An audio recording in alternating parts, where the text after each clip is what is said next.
estrategia del día es traída para vos por bloomberlinia.com.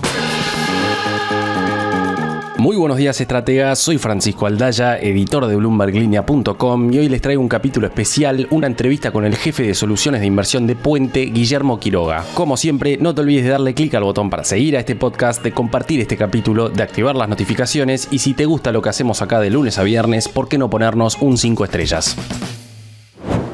Hola Guillermo, bienvenido a la Estrategia del Día Argentina. Muchas gracias por tu tiempo, por estar acá en el podcast. Muchas gracias por la invitación, Francisco. Siempre un gusto. Lo que te quería comentar primero, o consultar mejor dicho, para arrancar nuestra conversación, es básicamente cómo estás viendo al universo de la renta fija soberana de Argentina. Seguís viendo el valor en potencial en bonares y globales pese a la suba que tuvieron en las últimas semanas? En mi opinión, creo que es importante enmarcar tu pregunta, Francisco, en base al perfil de tolerancia al riesgo que puede tener el inversor. Esto lo menciono porque al menos lo que ha sido nuestra experiencia, nos hemos encontrado con muchos inversores que llegaron a comprar bonos soberanos de Argentina en el momento en el que valían más de 80, más de 90 o incluso más de 100, y que obviamente a este punto mantienen todavía pérdidas no realizadas que son probablemente importantes. Así que de ahí, si hablamos al menos de la perspectiva de un inversor tolerante al riesgo, que está buscando la oportunidad, que está evaluando distintos mercados emergentes, como puede ser el caso de Argentina, los spreads al menos pintan la foto bastante clara. Argentina contra otros comparables, como puede ser el caso de Ecuador, Pakistán, Mozambique, si es por mencionar algunos en el mismo rango de calificación crediticia, todavía tiene spreads que son más amplios. Así que margen para compresión adicional, por supuesto que existe, o incluso si lo comparamos contra lo que puede ser emisores que están un escalón más por arriba en calificación, como Egipto, Camerún o Turquía, que en este momento están promediando algo más cercano a los 1.100 puntos básicos de riesgo país, con Argentina un poco por arriba de 1.400. Ahí también podríamos hablar de que efectivamente existe margen para compresión. Lo único que nos obliga el contexto es a ser más conservadores desde este momento, porque claramente partimos de evaluaciones más elevadas, pero para aquel inversor que tiene esta pérdida no realizada desde hace mucho tiempo, porque compró Argentina cuando la administración de Mauricio Macri, en el momento que obviamente hubo mucho flujo de capital, lo que valoramos más en este sentido es la posibilidad de hacer algunos rebalanceos hacia aquellos títulos que ya estén amortizando capital, porque esta es una buena forma de, sin tener que salir al mercado a convalidar una pérdida no realizada, con parte de tu capital vas recuperando poco a poco lo que se estuvo manejando debajo del agua durante bastante tiempo. Y para enmarcar un poquito más esta conversación del contexto del entorno macro internacional, ¿cómo estás viendo el flujo hacia emergentes en lo que queda del año ante las perspectivas de bajas de tasas en el mundo y sobre todo de la Fed? Si lo vemos desde el punto de vista de inversores institucionales, efectivamente hay mayor apetito por riesgo en lo que respecta a este 2024 y sobre todo después del pivote que hizo la Reserva Federal el año pasado, a finales del año pasado, en cuanto a su política monetaria. Argentina en este caso no es una excepción, tiene un viento de cola a favor por justamente la combinación entre mayor apetito por riesgo, expectativas de recortes en la tasa y más allá de esto también lo que son los factores domésticos, pero si enmarcamos lo que es emergentes en su conjunto, toda expectativa de un recorte en la tasa de interés claramente va a beneficiar de forma positiva, al menos inicialmente, a la renta fija, sea emitida por cualquier país o cualquier empresa, pero creo que acá lo importante es la selectividad, porque no necesariamente en todos los tramos de la curva de rendimientos, no necesariamente en todos los vencimientos estamos viendo el mismo nivel de valor. Vemos, por ejemplo, que con una economía muy resiliente en Estados Unidos, los rendimientos de los bonos largos están bastante anclados en donde están en este momento. Así que a pesar que la Reserva Federal recorte las tasas, no necesariamente veríamos una compresión tan grande en esa parte, es decir, los bonos a 15, 20, 30 años, pero sí probablemente en lo que puede ser en el tramo más medio de la curva, si se quiere un rango entre 3 y 10 años, como para ponerlo de forma bastante amplia, donde podemos tener una combinación de compresión más el carry o el flujo que están pagando muchos de estos bonos, y esto se traduce un poco también a emergentes, pero con la necesidad de ser aún más selectivos, porque tasas altas por más tiempo, que es el escenario que vamos a seguir viendo a pesar de algún recorte o recortes puntuales que haga la Reserva Federal, siempre colocan un grado de presión importante sobre las compañías, no solo sobre los gobiernos, pero sobre las compañías. Así que selectividad en términos de la duración, selectividad en términos de los créditos, y sin duda la conclusión en general es que partiendo de los rendimientos que tenemos hoy, la renta fija se presenta de forma bastante atractiva, incluso en comparación con otros tipos de activos como puede ser la renta variable. Lo que más pesa en los índices de emergentes es China. ¿Cómo estás viendo los ruidos que hemos tenido con también el índice de MSCI de China en un piso de los últimos 10-15 años? El gran tema con China creo que en principio tiene que nacer de lo que es la expectativa del crecimiento. Nos habíamos acostumbrado a ver a China creciendo por encima del 6% anual en el mundo prepandemia. En lo que fue el 2023, este crecimiento en particular llegó algo más cercano al 5%, y lo que se espera para el 2024 es algo más cercano al 4,5-4%, dependiendo de la fuente que se esté usando. Puede ser el Fondo Monetario Internacional o el consenso de analistas. Y para el 2025 incluso se espera menor crecimiento aún, algo más cercano al 4%. En buena medida esto fue gatillado por todo lo que sucedió en el segmento de real estate, toda esa cadena productiva que en China conforma cerca del 30% de su PBI, y hablando de la segunda economía del mundo, 30% de su PBI es un número bastante relevante para niveles globales, y no por coincidencia todo lo que hemos visto en el ajuste en el mercado de acciones. Para adelante, creo que va a ser muy importante tener varias cuestiones en cuenta respecto a China. La primera es que siempre tenemos que tomar los números con cierto grado de suspicacia, o al menos con pinza, por lo que representan las típicas dudas sobre la validez de algunos datos oficiales, esto al menos por consenso de la industria en general. Más allá de eso, tener en cuenta muy cercanamente los riesgos geopolíticos, que es gran parte de lo que se llamaría en este momento los principales factores de riesgo a tener en cuenta una vez que la inflación ya está amainada y que en buena medida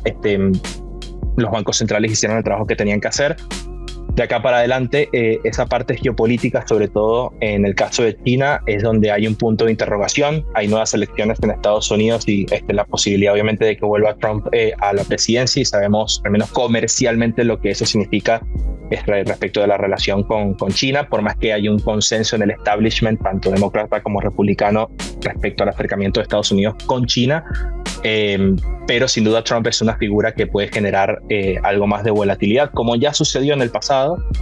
Así que lo vemos con un grado importante de cautela, por lo que es toda esta tendencia a la baja del crecimiento y todos los riesgos no cuantificables que podemos tener en el medio, por más que encontremos valuaciones sumamente bajas en China. Sin duda hay cosas interesantes que se pueden evaluar, pero creo que es algo muy direccionado a inversores que tengan la tolerancia al riesgo necesaria para poder aguantarlo. Y desde Latinoamérica, clave tener a China en el radar, teniendo en cuenta la posible caída en la demanda de los productos, de los commodities que exportamos desde acá, ¿no? Sin duda, pero afortunadamente para Latinoamérica, si bien China está en un proceso más pronunciado de desaceleración del crecimiento, al menos por lo que dictan las expectativas como tal, en términos de crecimiento global, este año estaríamos no tan distintos en términos de resultados a lo que fue el año pasado. Y lo vemos por las estimaciones del Fondo Monetario. El crecimiento este año sería del 3,1%, el año pasado estuvo alrededor de ese número. Si lo vemos por el lado de estimaciones privadas, el crecimiento sería 2,9%, el año pasado en 3,1%, así que si se quiere hay un grado de resiliencia que viene más que nada por el bloque de países desarrollados y también por buena parte de los emergentes, excluyendo a China, que puede mantener cierto nivel de soporte en la demanda agregada de materias primas. Va a afectar sin duda la desaceleración del crecimiento de China, pero no necesariamente lo vemos como algo que vaya a catapultar a los precios de los commodities a alguna tendencia bajista, porque tienes el resto del mundo también jugando el mismo partido, y en este caso con mejores condiciones a las que se esperaban anteriormente. Siguiendo con la temática de ruido político y volviendo a Argentina, tenemos bastante ruido político por la cuestión del Congreso y la falta de consensos para aprobar las reformas. Sin embargo, el mercado localmente está muy optimista, desde afuera también, o sea, los bonos denominados en dólares no paran de subir, como mencionábamos. ¿Por qué crees que el mercado ignora esos traspiés, esas dificultades que está teniendo el gobierno para mejorar su capacidad fiscal en el largo plazo, llevar a cabo estas reformas que permitirían un crecimiento más sostenido? Creo que buena parte de la clave del rally tiene que ver con el punto de partida de las evaluaciones que teníamos antes de las elecciones, sumamente castigadas para incluso lo que representaban algunos fundamentos de Argentina, por más que estuvieran en una un claro deterioro respecto a otros momentos de la historia, pero simplemente el hecho de haber tenido un ajuste fiscal que a la fecha, al menos a lo que fue el cierre de febrero, acumula una variación en términos reales que, por ejemplo, para transferencia a provincia representa una caída del 77%, para gastos en capital una caída en términos del 87%, la caída en salarios cerca del 20%, esto todo en términos reales, subsidios caída del 55%, jubilaciones 34%, y la contrapartida de esto un aumento en recaudación producto del impuesto país 86%, recaudación por derechos de exportación cerca del 71%. Todo esto conforma un nivel de ajuste tal que vemos una mejora, al menos en el corto plazo, que es relevante respecto a la capacidad de pago de la deuda. Recordemos que no hace demasiado tiempo, hace pocos meses antes de las elecciones, estaba en duda por parte de algunos agentes del mercado la capacidad de pago sobre lo que iban a ser las amortizaciones, por ejemplo, de los bonos al 2030 que empiezan a pagar capital este año, o que incluso los seguros contra default en términos de las probabilidades implícitas de un potencial default de Argentina marcaban probabilidades sumamente elevadas. Así que por más que no necesariamente estuviéramos de acuerdo con ese tipo de visiones, en lo que creo es que el mercado en particular ha venido ajustando esas valuaciones desde este punto de partida tan bajo a algo que es un poco más cercano, o si se quiere en línea con lo que representan los fundamentos de hoy, y no solo con eso, sino con la mejora de los mismos en términos de lo que representa lo fiscal, la acumulación de reservas. Ahora, hay otra parte de tu pregunta que es sumamente importante, que es la sostenibilidad de esto en el tiempo respecto a medidas que son más estructurales, que tienen que pasar por el Congreso y que obviamente van a ser un punto clave importante a tener en cuenta de acá a los próximos meses. Por el momento, si es por el ajuste fiscal que se está planteando para el 2024, dentro de lo que puede ser alguna medición así a primera vista, hay cerca de 3,5 puntos del PBI sobre un ajuste total de más de 4 puntos que podría asociarse en mayor o menor medida a medidas que no requieren a la aprobación del Congreso. Por ejemplo, recaudación por impuestos a los combustibles, a las importaciones, transferencias discrecionales a provincias, subsidios económicos, inversión en bienes de capital, planes sociales, gastos operativos. Todo esto representa lo que sería buena parte del ajuste fiscal de este año, pero son en varios aspectos medidas one-off, o que se pueden aplicar por única vez y no necesariamente se pueden volver a repetir más adelante. Así que es clave mirar muy de cerca lo que va a ser el ajuste fiscal de las medidas que tienen que pasar por el Congreso y todo lo que de ahí se pueda derivar, como por ejemplo cualquier medida respecto a impuestos adicionales a las importaciones, blanqueo de capitales, impuesto a las ganancias, o cualquier tema más estructural desde el punto de vista del sistema previsional, desde lo que serían las leyes laborales o cualquier otra reforma impositiva más profunda. Ahí es donde se podría ver la clave para lo que serían, vamos a decir, los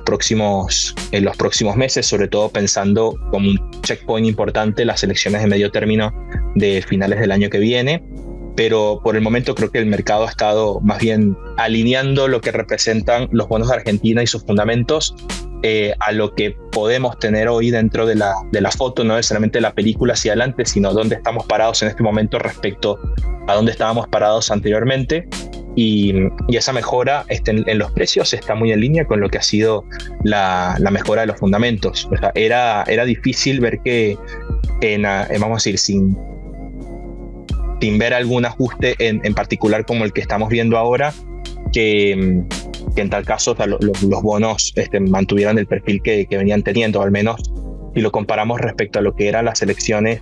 o el escenario antes de las elecciones. Argentina llegó a rendir más que Ucrania, llegó a rendir más que Sri Lanka. Sri Lanka, por ejemplo, estuvo en cesación de pagos no hace mucho tiempo. Ya sabemos la situación de Ucrania en particular. Así que había cosas que no hacían, si se quiere, demasiado sentido desde el punto de vista de lo que pintaban las expectativas hacia adelante, independientemente del resultado electoral. Había priceado un escenario muy ácido para los bonos de Argentina, que al menos en mi opinión no necesariamente estaba totalmente alineado a lo que representaban los fundamentos, sino obviamente a toda la incertidumbre desde el punto de vista del escenario electoral. Y creo que el ajuste que hemos visto al alza en los precios de los bonos hace caso un poco a eso. Claramente las elecciones legislativas el año que viene tienen el potencial de convertirse en un driver importante para los activos argentinos, pero pienso más en el corto plazo y lo que está en el horizonte del gobierno y sus planes para este año, que es la salida del cepo cambiario, ¿no? De los controles de capital. ¿Crees que ese sí puede ser un driver importante para las valuaciones del equity y de la renta fija este mismo año? ¿Una salida exitosa? Si vemos lo que está planteado en este momento como plan de gobierno, o si es por buscar algo de más de detalle o interpretación sobre las intenciones de la administración actual, podríamos hablar de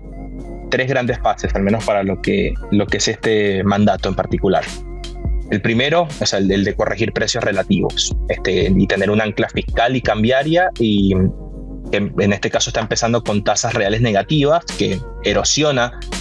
justamente los pasivos por la caída también abrupta de la actividad, pero que en este caso es poco sostenible o es difícil que sea sostenible en el tiempo sin otro tipo de medidas por el costo tanto político como social que puede tener. Así que ahí pasamos a la segunda fase, que es la de normalización, que pasa por acumulación de reservas, liberar restricciones o resolver temas de stocks, que tiene que ver justamente no solo por lo que representa las reservas netas dentro del Banco Central, sino en general de todo el sistema.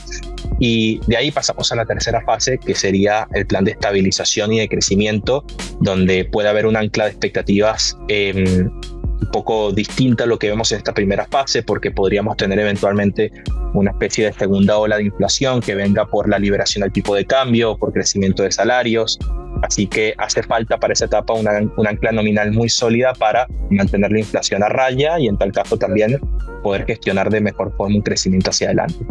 Todo esto obviamente necesita diversas condiciones en el medio, que en esta etapa al menos es difícil pensar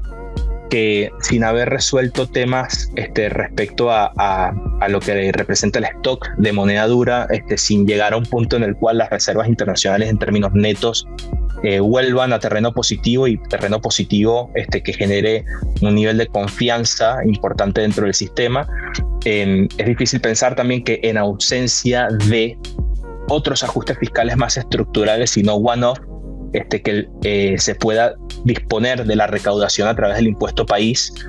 por el hecho de liberar el cepo cambiario, porque este es un impuesto que en un esquema donde el tipo de cambio flote no tendría demasiado sentido en su aplicación, pero como hoy es una de las principales fuentes de recaudación, claramente hay que cubrir ciertos pasos en el medio como para poder llegar al punto en el cual exista no solo la confianza suficiente, sino los fundamentos suficientes como para liberar el tipo de cambio en sí. Y esa liberación se da habiendo cumplido todos estos pasos previos y habiéndose cumplido todas estas condiciones dentro de las fases que están planteadas en este momento. Puede ser sin duda un evento positivo. Y no solo evento positivo desde el lado de lo que representa la macro, sino también hay que considerar que el MSCI dentro de su clasificación típicamente está en la capacidad, o en tal caso coloca el requisito que los países no tengan restricciones sobre la movilidad de capitales como para poder ser clasificados dentro del grupo de emergentes, en vez de tenerlos como standalone o frontera. Así que el hecho de que eventualmente se libere el cepo cambiario, si es que llegamos a ese punto, cumpliendo todos estos pasos previos, bien podríamos tener en el horizonte alguna reclasificación que va a plantear sencillamente por el tema de los flujos, la incorporación de Argentina a los índices, y esto obviamente puede representar algún entorno positivo, viento de cola para las valuaciones de los activos, especialmente en renta variable. Estamos hablando acá del índice de acciones de mercados emergentes,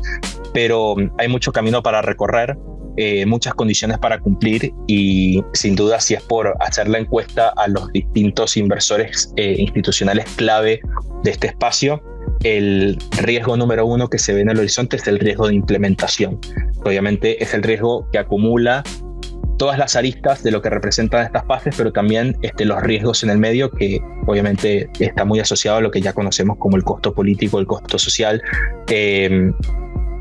obviamente pareciera que esta administración está más que dispuesta a asumir y gestionar, pero sabemos que es un tema no cuantificable, que es difícil que cualquiera de nosotros en el espacio del mercado financiero clamemos ser dueños de la verdad en este sentido. Lo que sí podemos decir es que es clave monitorear este aspecto, así como la inflación y las reservas. Creo que esos dos grandes puntos, además del tema del ambiente, tanto político como social, van a ser determinantes para eventuales rebotes o una eventual tendencia positiva más clara, más sostenida dentro de los activos argentinos. Y donde estamos parados hoy, ¿cuáles serían los títulos preferidos de renta fija de Puente, soberanos? Y también pensando en el equity, ¿no? ¿Qué papeles, qué sectores?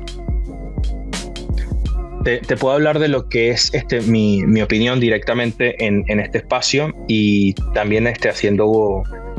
uso de lo que serían distintos perfiles de riesgos a la hora de responder esta pregunta, porque viniendo del mundo del wealth management nos hemos encontrado con situaciones y necesidades muy distintas de parte de los inversores, y no solo eso, sino también restricciones. Hay inversores que por cuestiones de mandato o cuestiones de estatutos no necesariamente tienen el mismo margen de maniobra para invertir en corporativos, soberanos, provinciales. Dicho todo esto, dentro de lo que es el espacio, si quieres empezamos por el espacio corporativo, en las valuaciones en general hemos visto que los buenos emisores, y con buenos emisores me refiero a aquellos que mantienen altos niveles de efectivo, que mantienen estabilidad dentro de la generación de su flujo de caja operativo, que mantienen también una diversificación en términos de la moneda en la cual generan sus ingresos, sea moneda dura, sea moneda local. Y son compañías que si las sacamos del riesgo país de Argentina y la colocamos en cualquier otro país de la región, probablemente tengan mejores calificaciones crediticias y rendimientos más bajos en sus títulos, pero por el hecho de obviamente contar con la prima de riesgo país en el medio, necesariamente tienen que rendir un poco más. Pero a pesar de eso, hemos visto mejoras que son innegables, y no solo desde los últimos meses, sino incluso desde antes de las elecciones, porque sirvieron como esta especie de refugio para el mercado local. Dicho todo esto, en el rubro energético especialmente es donde se pueden conseguir compañías que reúnen estas características, pero ya incluso para los que son los emisores más sólidos, vemos que los rendimientos poco a poco empiezan a entrar en competencia con lo que pueden ser los rendimientos de compañías similares en otros países de la región, producto también justamente de un entorno de tasas más elevadas desde el lado de la Reserva Federal, que te eleva necesariamente el piso de rendimiento para todos los bonos en dólares, sean emitidos por cualquier tipo de emisor. Y en este sentido empieza a haber, si se quiere, una especie de análisis en términos relativos, en términos del valor relativo, para muchos inversores que ya tienen su economía real en Argentina, sus negocios en Argentina, sus activos en Argentina, sus propiedades en Argentina, sus ingresos en Argentina, y que tienen la cartera también en activos argentinos. Y en el lado corporativo, muchos de ellos ya con posiciones que acumulan ganancias importantes a nivel de precios, a nivel de flujos, que a estos rendimientos empieza a cobrar un poco más de sentido el hecho de poder diversificar sin resignar demasiada rentabilidad con emisores comparables dentro de la región, que no era el caso hace aproximadamente un año o más, por el hecho de que todavía conseguíamos tasas a doble dígito en el espacio corporativo de Argentina, y con emisores que a nivel de fundamentos son interesantes. Así que la respuesta ya no es lineal en este espacio, depende mucho de dónde estemos parados como inversores. Aquellos que ya tienen una gran concentración en términos de su patrimonio al completo, integral en Argentina, y que ya acumulan ganancias en este espacio, empieza a verse competitivo el rubro de bonos corporativos, así sea en la región o incluso en el mismo Estados Unidos, con compañías comparables y que tienen fundamentos crediticios similares. Pero aquellos que buscan una oportunidad, sin duda sería en el sector energético, donde vemos un poco mejor la alineación entre los fundamentos y los rendimientos que se pueden conseguir, en compensación también al riesgo y la volatilidad que tienen los activos argentinos. Y por el lado público, salvando el tema de los soberanos, que ya lo conversamos anteriormente, para lo que sería el espacio de bonos provinciales, es un espacio que en particular le damos muchísima importancia por no solo las oportunidades que se pueden dar, sino también por por ser uno de los principales jugadores en el mercado en este aspecto. Y hay emisores que son muy interesantes evaluar desde el punto de vista fiscal, desde el punto de vista de la poca dependencia que pueden tener de las decisiones de nación, independientemente de quién esté a la cabeza del gobierno. Y de ahí también hay muchas emisiones, en particular de provincias que tienen un alto componente de producción de hidrocarburos o de explotación de hidrocarburos, que tienen bonos que están garantizados por el flujo de esas regalías, como por ejemplo puede ser el caso de Neuquén, uno de los más emblemáticos, o el caso incluso también de Chubut o Tierra del Fuego, donde si bien son bonos que por la prima de riesgo de Argentina van a seguir exhibiendo cierto nivel de volatilidad, o que incluso a nivel mediático, sobre todo el caso de Chubut, que es el más reciente, también puede recibir cierto grado de atención que típicamente los inversores no favorecen por todo lo que ha sido si se quiere, conflicto desde el punto de vista político de nación contra algunos gobernadores. Lo que a nosotros, más allá de esto, nos interesa es que la estructura de garantías que está detrás de esos bonos, sobre todo por lo que es el cobro de regalías por la explotación de hidrocarburos, son estructuras que en distintos momentos del tiempo en Argentina y en distintas crisis han probado ser bastante sólidas. Así que a pesar de lo que pueda ser el grado de dependencia o no de algunas de estas provincias de nación, los bonos en sí pueden tener una dinámica un poco separada o detached, como se podría decir, de lo que es este componente particular. Y más allá de eso, digamos que importa muchísimo ser selectivos en este espacio, sobre todo por lo que ha sido la reducción justamente de los ingresos por parte de las transferencias discrecionales que se venían haciendo. Así que hay provincias más expuestas que otras. Preferimos estar más cercanos a aquellas que tengan menos grado de dependencia, que tengan las cuentas en orden y que también puedan incluso contar con bonos que tengan estos esquemas de regalías como garantías. Y a nivel nación, ¿qué parte de la curva les parece la más atractiva? A nivel nación, volviendo a lo que había sido una de tus preguntas anteriormente, creo que también es importante el punto de partida del inversor, porque muchísimos de los que siguen el mercado de bonos no Argentina pueden tener posiciones acumuladas desde antes, algunos desde precios bastante más elevados, que en el medio fueron promediando con precios bastante más bajos de lo que han sido los últimos años, incluso cuando los bonos soberanos valían menos de 20, que no es la misma situación de aquellos que prácticamente no tienen exposición o que tienen una tolerancia al riesgo más alta y están buscando oportunidades en específicas. Teniendo esos dos grandes grupos, si se quiere, dentro del panorama, para el primer grupo, lo que comentábamos anteriormente, buscar la forma de poder rebalancear las carteras hacia aquellos bonos que tengan amortizaciones de capital más temprana, pero en el medio, en lo posible, sin resignar capital nominal en el medio a la hora de hacer esos rebalanceos, porque obviamente hay inversores que de repente están parados en el Global 2035 y para pasar, por ejemplo, un Global 2030 tendrían que convalidar una reducción del valor nominal. Eso no necesariamente sería lo ideal, por más que el Global 2030 te paga capital desde este año y el 2035 te lo paga a partir del 2030, así que hay que buscar la combinación de títulos que en este aspecto puedan dar un poco una resolución a esta necesidad de poder cobrar parte del capital a 100, por así decirlo, porque es una amortización,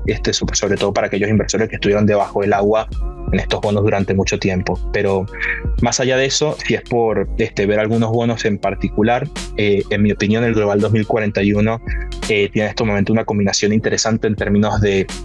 las paridades que tiene versus también las características que tiene este bono en particular. Recordemos que durante la reestructuración de deuda argentina, el Global 2038 y el 2041 eran las opciones para canjear los que tenían bonos discount y bonos par, que tienen en este caso una estructura legal, un indenture o un prospecto que es más clásico y es anterior a lo que fue todo el tema del juicio de los holdouts. Así que conservan, si se quieren, condiciones legales que son más propicias para los inversores desde ese punto de vista. Por eso siempre están teniendo cierta diferencia cara a cara contra el Global 2030 y Global 2035, si es por poner esos dos en contraste. Pero hoy en día, entre el 38 y el 41 está un poco más retrasado,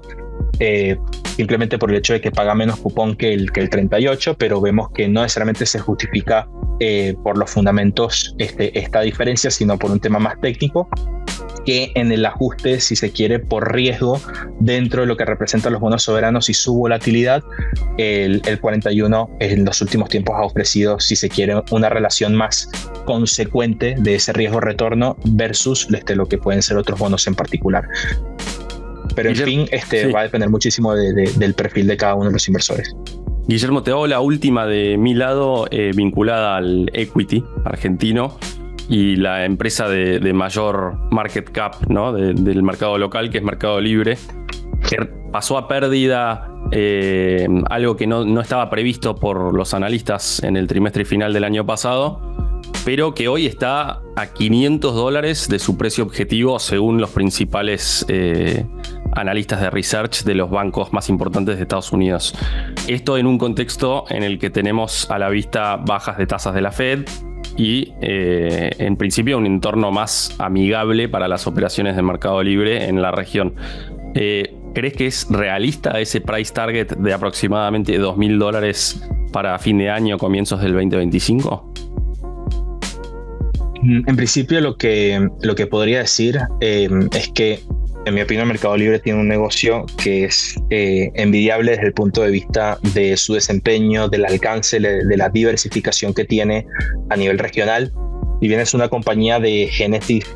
argentina, creo que hoy dentro de lo que es la matriz de generación de revenues, no necesariamente la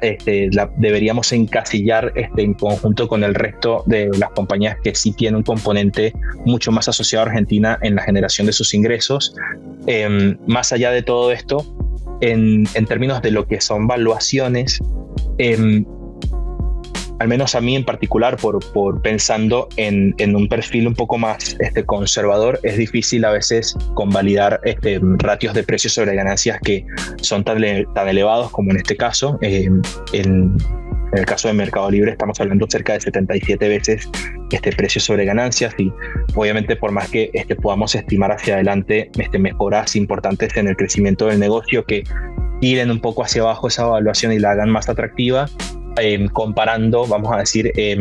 la evaluación de Mercado Libre en este caso con algunos otros jugadores que puedan ser similares en otros espacios, aunque todos con sus características bien particulares, porque Latinoamérica claramente no es lo mismo en términos de dinámica que en otros continentes. Si es por un perfil un poco más conservador, típicamente al menos a mí me cuesta convalidar ese tipo de evaluaciones. Si es por un perfil más especulativo, creo que es importante en este caso evaluar un acercamiento, si se quiere, más prudente, pero considerando también la posibilidad incluso de tener coberturas en el medio. El mercado en este momento, aunque depende obviamente de cada acción y su volatilidad implícita, pero el mercado en su conjunto, si lo evaluamos desde el punto de vista de la volatilidad, está relativamente más bajo que en el promedio de los últimos años, y esto en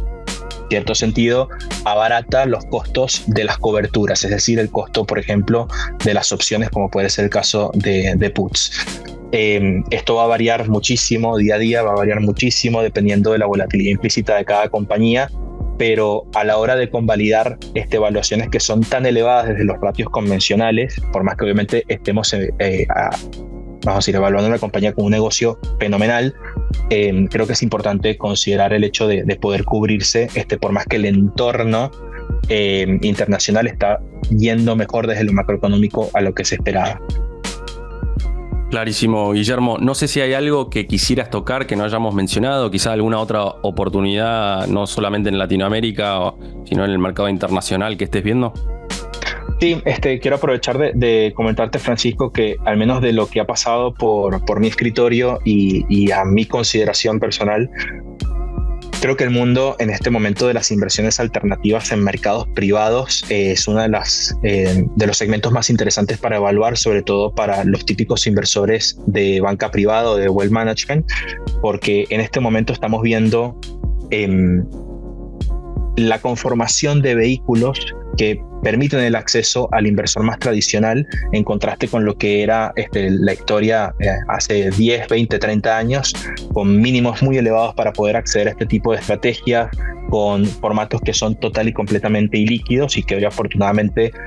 podemos ir incorporando poco a poco con ciertos niveles de liquidez, así sea por ejemplo semestral o trimestral, y con fichas mínimas que son bastante más accesibles que los millones de dólares que típicamente se pide para acceder en esto. Me estoy refiriendo sobre todo al caso de el mundo del private equity, el mundo de la deuda privada, private credit, que en este momento, al menos para este segundo rubro, el de crédito privado, hay rendimientos que son sumamente interesantes desde el punto de vista de lo que son las tasas base hoy, que son elevadas, más el spread típico que tienen que pagar estas compañías por tomar deuda, que si lo comparamos con el típico mundo high yield o el típico mundo de aquellos emisores que tienen tasas más elevadas, o al menos que tienen que convalidar tasas más elevadas, en el mundo del crédito privado se está haciendo bastante competitivo en este aspecto, y todo de la mano al menos de compañías que en principio lucen bastante bien gestionadas, y de la mano de un tipo de producto que no tiene ese mismo nivel de correlación o no tiene ese mismo nivel de volatilidad que el mercado tradicional, simplemente por el hecho de que es no cotizante. Así que diría que en particular para lo que es el caso de oportunidades en términos globales y pensando desde el punto de vista de un portafolio de wealth management, hoy están cobrando cada vez más importancia este tipo de oportunidades, y al menos en mi opinión creo que vale muchísimo la pena tenerlas en cuenta. Guillermo, muchísimas gracias por estar en la Estrategia del Día Argentina. Seguimos en contacto. Muchas gracias por la invitación. Hasta luego. Esto fue un nuevo capítulo de la Estrategia del Día Argentina. Yo soy Francisco Aldaya, editor de Bloomberg Línea, y me podés seguir en Twitter en @franaldaya. No se olviden de darle clic al botón para seguir a este podcast y a la campanita para que se enteren al instante cada vez que sale un capítulo de lunes a viernes. Espero que tengas una gran jornada de descanso. Esto fue La Estrategia del Día Argentina, escrito y narrado por Francisco Aldaya. Producido por Arturo Luna y Daniel Hernández. Que tengas un día muy productivo.